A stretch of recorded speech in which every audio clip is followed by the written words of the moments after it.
All right, so that was Cam yesterday. Here's my football squad for today.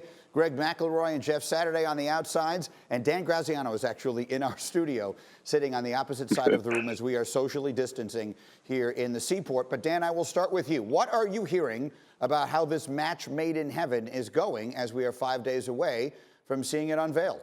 Greeny, all you're hearing is positives. I mean, from what they're saying publicly and also behind the scenes about how Cam Newton has brought energy, about how hard he has worked, about how he and the coaching staff have meshed together.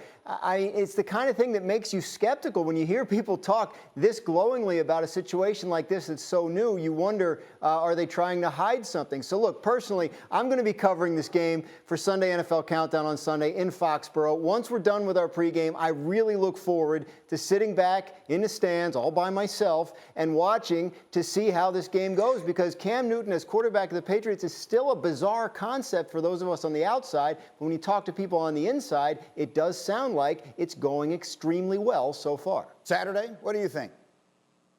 I think it's to be expected, right? Cam Newton, 10 years in the league. You have, with Josh McDaniels and Belichick losing Brady after 20 years. I mean, everybody's a little nervous, right? Everybody's a little chatty, like Dan said. Everybody's a little excited. I think a little anxiety is going, so everybody's a little more chatty than normal. But here's the reality. Josh McDaniels, he's going to be a little revitalized by this, right? Energized by this. I understand Tom Brady left, but think about with he and Tim Tebow back in Denver. This guy understands how to create game plans. And I think everybody is excited about the possibilities. Now, you talk about a match made in heaven. This thing could flip quickly if things go south. But right now, as everything's kind of moving up towards the beginning of the season, I think everybody's excited. I think Cam Newton should be excited about the opportunity with a football team who's just about winning. Greg, I felt in the meeting this morning like you have some skepticism. What is that about?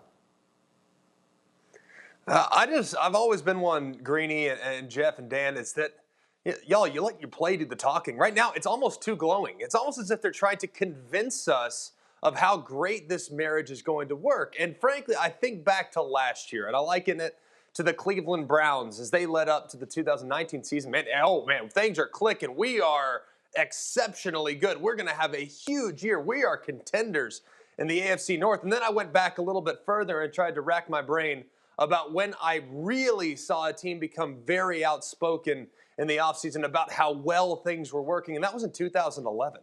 And that was the Philadelphia Eagles, who were described by people within the locker room as a, quote, dream team, only to finish 8-8, didn't even win their division. They watch actually their rivals within the division, the Giants, win the Super Bowl. So I think when you talk a little bit too much, it's almost as if you're trying to convince yourself of something. So I'm going to go into Sunday's matchup with a little bit of skepticism and hoping for the best for both the Patriots and for Cam. Jeff Saturday, why are you demonstrably shaking your head like that?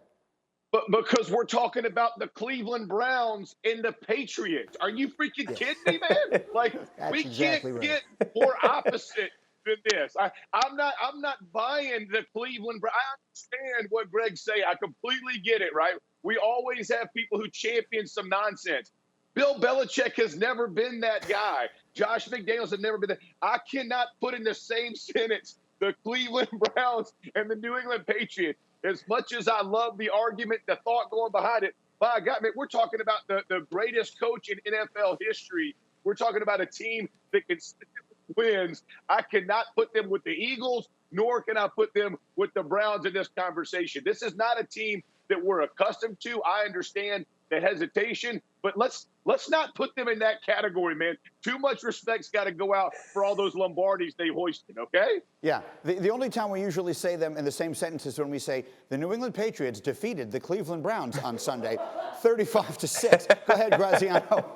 I think what's interesting, no preseason games this year. Even in a normal year when there were preseason games, Bill Belichick has always looked at September, the first 4 weeks of the season, as a time that the team is kind of figuring out what it is, as an extension of the preseason. So now you almost have to look at it like he's going into his preseason and things look the way they look at this point. So really will be interesting to see how they put it all together and whether this optimism ends up being justified. Thank you for watching ESPN on YouTube. For live streaming sports and premium content, subscribe to ESPN+.